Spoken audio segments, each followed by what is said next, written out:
padrinho político, sem direito de terminar uma fala num debate, ou seja, tô de saco cheio. E não adianta, não dá para comportar, não dá para ter comportamento de cordeiro perto de comunista. Esses caras são uma praga da política nacional. O lado ruim de uma pessoa. Então, assim, pede uma página colaborativa, qualquer pessoa pode entrar e escrever. Eu escrevo lá, se quiser entrar, pode colocar lá. Então, esse é o detalhe. Eu já escrevi, pus tudo que tem que pôr, não põe. O senhor que escreveu? Várias pessoas fizeram. Não vai, porque tem um comando esquerdista por trás dessa militância. E assim, esse sorriso seu de desprezo mostra que você não entende o que eu estou falando. E não adianta. Eu vim aqui, vocês podem perguntar o que quiser. Eu sou a revolta do povo. Nosso povo era para ser o povo mais rico da terra e é o povo mais imbecilizado. A gente não quer um tutor. Eu não sou herói para ser pai de um povo. Eu quero é libertar a mentalidade desse povo. Vocês da imprensa não mandam mais no Brasil. A televisão não manda mais no Brasil. As pessoas perderam essa reverência a vocês. E aqui está o grande detalhe. Não importa se vocês fizerem qualquer coisa contra mim, mas eu vou mostrar para o povo que tem como sair dessa. Vocês vão entrar no lugar de vocês. Vocês não ditam o que a gente tem que engolir. Vocês não são os nossos nutrientes. E agora? Eu não vi a notícia, desculpa, como é que você chama? Fábio. Eu não vi a notícia. Nossa, o Marcelo é um guerreiro, consegue chegar em primeiro sem nada. Não tem uma notícia de nada desse jeito. E eu tô com o WhatsApp de uns 300 jornalistas, eu mando no... Eu estou em primeiro lugar nas pesquisas. Aqui não tem manipulação, aqui acertou. Uma pesquisa. É só uma, aqui eles não dão conta. Você falou nas pesquisas, foi só uma, né? Várias pesquisas, né? Qual outra? Eu também faço pesquisa todo dia. Isso não divulga. Porque tem que registrar no TSE, eu não quero gastar dinheiro com isso, porque não precisa gastar dinheiro. O senhor está falando ouvir o povo na rua, não precisa. O senhor está falando da Veritar, a pesquisa Veritar, né? Que o senhor destaca que aquela que acertou... Quem falou foi o Tarcísio. Não, o senhor está fazendo referência... Mas ele fala com a boca dele. Ele falou assim, a única pesquisa que acertou. É só entrar no... Entre agora no Instagram. Eu ouvi isso da boca do Tarcísio. Ele até comentou que acertou a dele, mas errou de outros candidatos, né? Errou o primeiro turno, por exemplo, do Bolsonaro. Com Lula, estava dando o Bolsonaro na frente, 47, e o Lula 43. O resultado foi, do primeiro turno, Lula 48, Bolsonaro 43. Em Alagoas, por exemplo, a Veritar, um dia antes estava dando Rodrigo Cunha com 53 e Paulo Dantas com 46. E na urna, o Paulo Dantas foi eleito governador com 52. É por isso que ninguém tem que curvar para pesquisa. Porque aqui não tem manipulação, pode estar errada. Agora imagina as que tem manipulação. Mas assim, qual que é a pergunta? A pergunta é porque o senhor... Eu não estou defendendo pesquisa, não, porque essa pesquisa ainda está longe da que eu meço todo dia. O povo está revoltado na rua. Eu vou abrir uma live para você ver, aí convido todo mundo, entra no Pablo Marcal por SP, eu vou abrir uma live e vou perguntando na rua, todo lugar que parece um comportamento típico de político, de abraçar a pesquisa que melhor convém. Não, é só para mostrar que tem um calinho que vocês não deram conta de resolver. É um calo entre o consórcio comunista aí. Pesquisa essa também noticiada pelo Metrópolis, do candidato. Candidato, o senhor disse numa sabatina recente, na CBN, acho que foi ontem até, que achou patético o seu assessor filmar ele aquele momento na ambulância. O senhor disse filmar, outra... Não, postar, falei postar. Postar. E o senhor disse em outra oportunidade que aquilo foi uma cena desse pessoal. Não, falei isso. Falou? Falei isso. Falou. Você quer que eu leia aqui? Não, vou te falar porque... Eu precisava daquela ambulância lá. Eles queriam fazer uma cena, esse povo aí. Eles queriam fazer uma cena. Dava para ir correndo para o hospital. Eu estava tomando oxigênio e do jeito que estava acontecendo lá, estava acontecendo. Então, repetindo, o senhor disse isso. É porque você falar que aquilo é uma cena, eu estou encenando. Eu não estava encenando. O senhor disse que aquilo foi uma cena. Não, escuta. Aquilo não é uma cena. Aquilo eu estava tomando oxigênio, eu não estava conseguindo respirar fundo. Agora, eles quererem uma cena, porque é problema de interpretação, Renan. Você tem que aprender a ser antes de você declarar isso. Aquilo não era uma cena. Aquilo eu estava realmente sendo atendido. A partir do momento que o senhor disse que dava para ir andando para o hospital e que eles queriam fazer uma cena, eu o senhor está ali qualquer fingindo coisa com isso aqui. Eu sou Ultraman, cara. O senhor estava ali com um balão de oxigênio deitado. Sim. O senhor falou que dava para ir andando. Vou explicar de novo a interpretação de texto. Se eles querem fazer uma cena, são eles. Filmar, cena de filmagem. O que aconteceu lá foi real. Eu estava sendo atendido dentro da ambulância. O senhor estava com dificuldade de respirar? Não, eu falei isso 10 vezes. Foi por isso que eu saí do debate. E o senhor disse que poderia ir a pé. Como é que o senhor ia a pé com oxigênio? Imagina, se eu estiver no meio da rua, é só respirar menos. Véio. Eu não conseguia respirar fundo. De qualquer forma, a pergunta seria em outro sentido. O senhor comparou esse episódio à facada do Bolsonaro. O senhor disse algo na linha de... Nos Estados Unidos, o Trump foi vítima de um tiro de fuzil porque é os Estados Unidos. No Brasil, Bolsonaro foi vítima de uma facada porque é o presidente do Brasil. São Paulo foi uma cadeira porque é a prefeitura de São Paulo. O que tem de errado nisso? Não, a minha pergunta é justamente essa. O senhor, ao mesmo tempo, fala que foi patético, mas o senhor se compara a Bolsonaro... É postar a imagem. Eu não autorizei a postar a imagem. E tá tudo bem já que postou. O senhor postou, publicou. Vocês estão preocupados. Para mim tá tudo bem já que postou. Aí depois que posta não tem como. O senhor até falou que pensou em demitir o assessor que fez isso. Sim. Agora, a diferença de facada e não sei o quê é sempre contra a direita. Você não acha um cara de esquerda. E aqui não é incitação à violência. Mas por que só faz esse tipo de coisa contra pessoas de direita? Que maluquice é essa esquerda? Qual que é o problema que essas pessoas não respeitam, cara? Pablo Marçal acabou de dar um show na sabatina da Metrópolis. Ele deu um cala-boca nos jornalistas de esquerda, revelando que a mídia tradicional, de alguma maneira, ela recebe do governo e é por isso que ela traz as informações distorcidas, que ele não vê nenhuma informação boa sobre ele. E ele também tocou no assunto daquela agressão, do soco que teve após o debate do Flow, citou a cadeirada de Datena, falou sobre a facada de Bolsonaro, Donald Trump, Tarcísio de Freitas, entre outras notícias, e calou de vez os jornalistas que quiseram lacrar, tentando trazer para o debate a sua vida pessoal. E ele foi preciso em dizer, enquanto isso... De novo, ontem o Duda Lima começou a confusão. Eu fui expulso ali do debate, faltando 10 segundos, para provar que aquele debate não foi imparcial.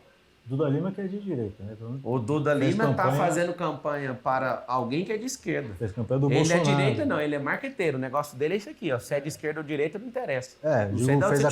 Fez a campanha do Bolsonaro, fez a campanha do PL, do Valdemar. Mas ele falou para você que é de direita? Faz campanhas de direita. Estou corrigindo a informação, então faz campanhas de direita. Só acho que houve um exagero nessa comparação, isso deixou... Qual comparação? A comparação com a facada. Mas eu não falei que doeu mais ou menos. Isso aí é problema de quem está com ciúme de cadeira, ou de faca, ou de bala de fuzil. Isso é problema de quem... Não, porque diante desse contexto que a gente acabou de relatar aqui, muitas pessoas acharam, inclusive o ex-presidente Jair Bolsonaro, que o senhor tentou fazer o uso político desse episódio. Não, foi um vídeo mostrando 3 cenas, depois que ele pediu para censurar, eu tirei o dele, ficou só o meu e do Trump. Qual que é o problema de mostrar que você está sendo agredido enquanto você quer proteger o povo? Não tem problema nenhum nisso. Eu lá vou ficar com ciúme de cadeira, de faca, de bala usada? Ainda nesse caso da cadeirada, que o senhor foi vítima de agressão, o senhor tem comparado isso com casos de violência contra a mulher, falando, se uma mulher sai com uma roupa curta e tal e é agredida, a culpa é dela. Eu fiz uma pergunta, né? Eu não comparei, eu falei, sempre fiz uma pergunta, para não cair nisso aí. Isso não é uma afirmação. Só sou um idiota. Eu falei, por acaso você que é mulher é vítima? Sempre o agressor é a vítima. Sempre. Tá pintando que o assessor do Marçal, para quê? Para queimar meu nome. Mas quem foi que começou? O primeiro agressor? Eu. Se o cara toma meu celular, com o nível de inteligência emocional que eu tenho, tá tudo certo. Vou lá, cato meu celular e acabou a conversa. Agora, a gente precisa ensinar a nossa sociedade. É por isso que a gente tá hoje em quadro alarmante de número de homicídios. A gente tem mais homicídio do que países que estão em guerra. Porque a gente não tem, é isso que a gente vai ter na escola pública. Inteligência socioemocional para o seu filho na cidade de São Paulo. E para você que é trabalhador, tiver em alguma empresa, dentro do braço de ensino de todas as empresas, vai ter inteligência socioemocional para a gente treinar nossa sociedade nisso. Vou emendar, pular aqui para falar de emprego, já que o senhor falou de trabalho, e a gente entra na questão das propostas. A principal promessa do senhor nessa campanha é a geração de 2 milhões de empregos. É um número muito expressivo diante de um cenário que a gente tem, em números oficiais, 500 mil desempregados na cidade de São Paulo.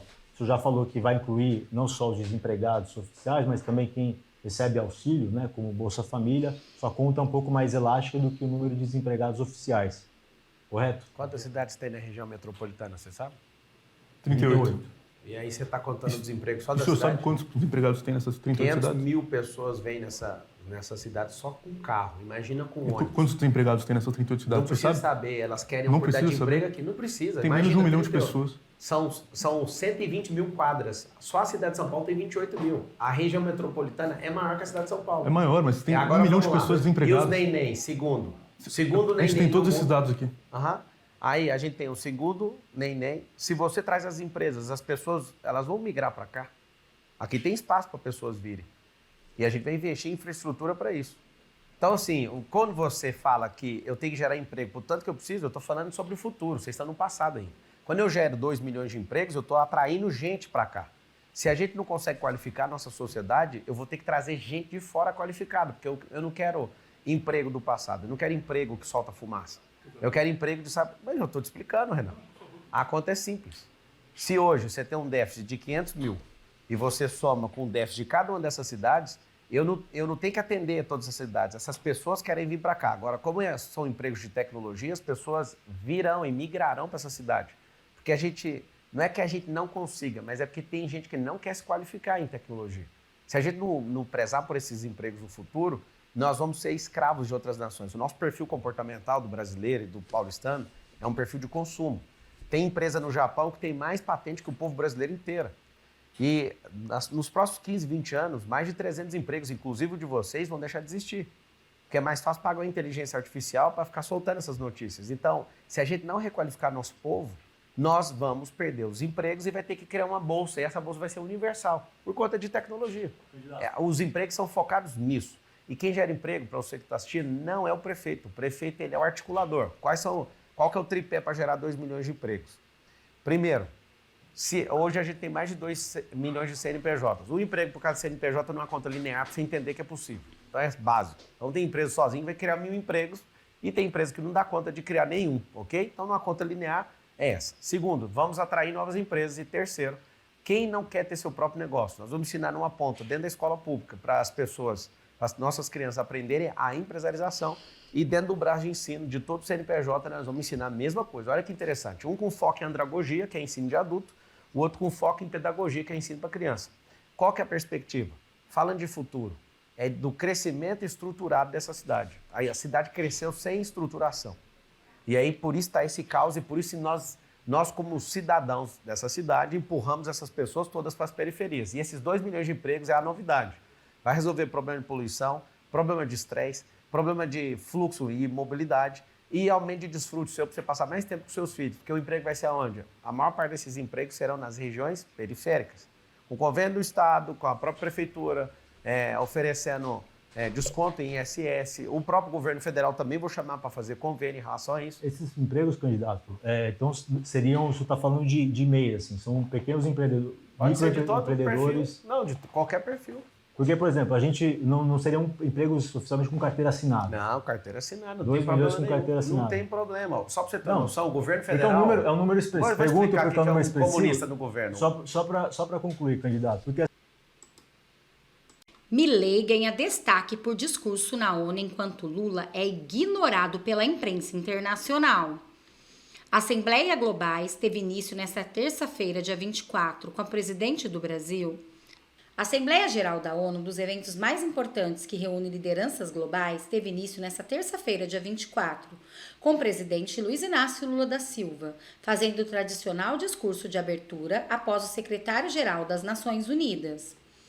Sua participação, no entanto, foi ignorada e minimizada por boa parte da imprensa internacional, inclusive pelos principais jornais americanos, como o New York Times e o Wall Street Journal, que não mencionaram o discurso do petista. O Times, por exemplo, fez a cobertura do evento em tempo real, mas logo após a fala de Antônio Guterres, o secretário-geral da ONU, ao invés de falar de Lula, foi citado o discurso do presidente dos Estados Unidos, Joe Biden, para vocês verem que não teve relevância nenhuma importância esse discurso de Lula. Já o Washington Post chegou a escrever uma reportagem que citou um trecho das declarações de Lula, mas em tom crítico, para apontar as falhas do governo brasileiro em relação às queimadas que se espalham pelo país. O discurso de Lula contou com uma saudação à delegação palestina que participou pela primeira vez da Assembleia Geral da ONU e também duras críticas a Israel, que não aplaudiu a participação do petista. Também não é para menos, né? Criticar Israel em plena ONU, exaltar a Palestina, não poderia ser diferente no discurso de Lula, mas o pago dele vem aí. Já em contrapartida, uma das lideranças globais que mais ganhou destaque no evento nesse primeiro dia foi Javier Milei, mandatário argentino, um dos maiores desafetos de Lula. Lula morre de inveja de Javier Milei e agora vai ficar ainda mais, porque em sua primeira apresentação na Assembleia Geral da ONU, Milei fez duras críticas às Nações Unidas, a quem acusou de ter virado um leviatã e ter tomado um rumo trágico ao adotar a Agenda 2030 para impor uma agenda ideológica aos seus países membros, a ideologia de esquerda. O presidente ainda criticou a ONU por não ser mais capaz de resolver grandes problemas no mundo. A publicação dedicou ao chefe do Estado argentino Javier Milei a foto de capa nesta terça-feira. O jornal britânico Financial Times e o argentino Clarín também dedicaram reportagens mencionadas às declarações do libertário. Enquanto Lula, totalmente envergonhado, mas sabe quem também deu seu showzinho e aprontou mais uma das suas? Janja da Silva. Olhem, recebeu uma enxurrada de críticas. Olhem essa notícia. Tava demorando, né, para essa esquerdista dar seu showzinho. E foi aqui, na ONU. Janja da Silva usa casaco palestino na abertura da Assembleia Geral da ONU e gera grande polêmica. A primeira-dama do Brasil, Janja Lula da Silva, chamou atenção nesta terça-feira ao vestir um casaco com bordados tradicionais palestino, na abertura da Assembleia Geral da ONU em Nova York. A peça é um presente da Embaixada da Palestina no Brasil e foi interpretada como um gesto de apoio ao lado palestino em meio à escalada de violência entre Israel e o Hamas.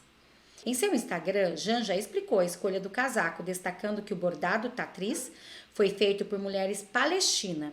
Ela mencionou números fornecidos do Hamas, afirmando que há mais de 40 mil pessoas, principalmente mulheres e crianças, que já teriam morrido desde o início dos conflitos na faixa de Gaza.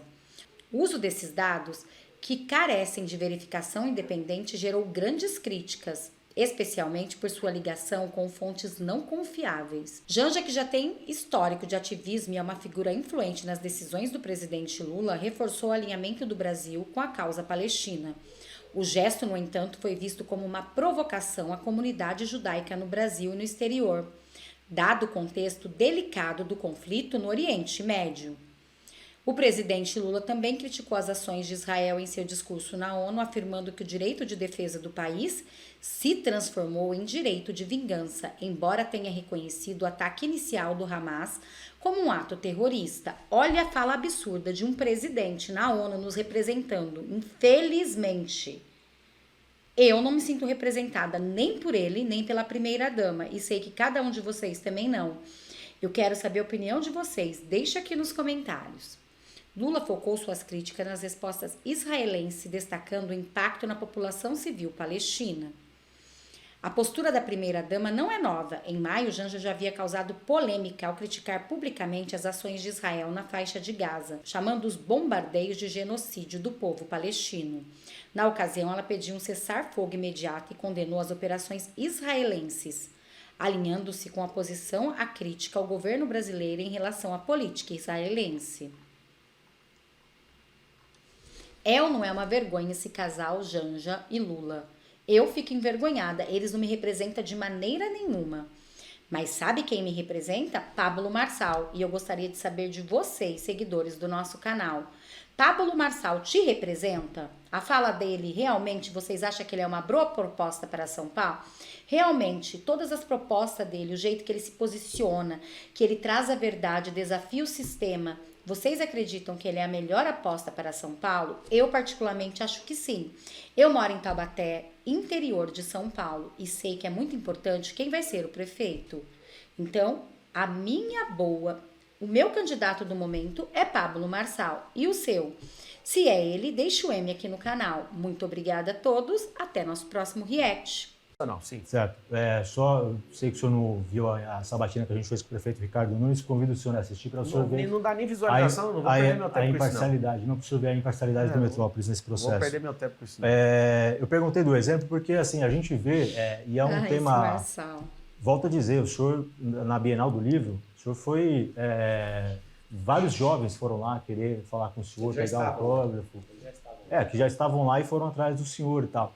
O senhor tem jovens e seguidores. Eu volto a dizer porque minha pergunta é se esse tipo de postura, por exemplo, não estimula o bullying, por exemplo, com os apelidos jocosos. O bullying é uma prática que a gente tem de que... ladrão, você perguntou para ele? Que a gente tem que tratar... Foi você que fez a entrevista? Oi? Ele me chamou de tchutchuca do PCC. Você falou o que Perguntei pra ele? outras, perguntou outras questões para o Tá, os jovens, é o seguinte, vocês precisam ter coragem, não ser jovens que defendem todos, nem linguagem neutra, não serem imbecis a ponto de acreditar que o Estado vai mudar a sua vida, nós não precisamos de tutores, o que nós precisamos é de emancipação. Eu já fui alguém da pobreza, estou na extrema riqueza e agora eu quero servir vocês, que vocês nunca partam para agressão, porque aqui está um sinal de alguém que foi agredido.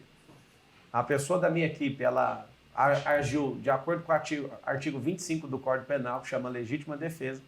Tem um vídeo que a imprensa, 95% postou só a parte do marqueteiro, que é porque é financiado. Os outros 5% quer saber da verdade, postou. O Duda Lima, que é marqueteiro do Bolsonaro na última campanha, do Ricardo Nunes, ele metendo a mão no peito do nosso assessor, arrancou o celular e ainda feriu o peito dele. Isso ele está no Metrópolis. Isso está registrado no Metrópolis. Você falou... tá bom.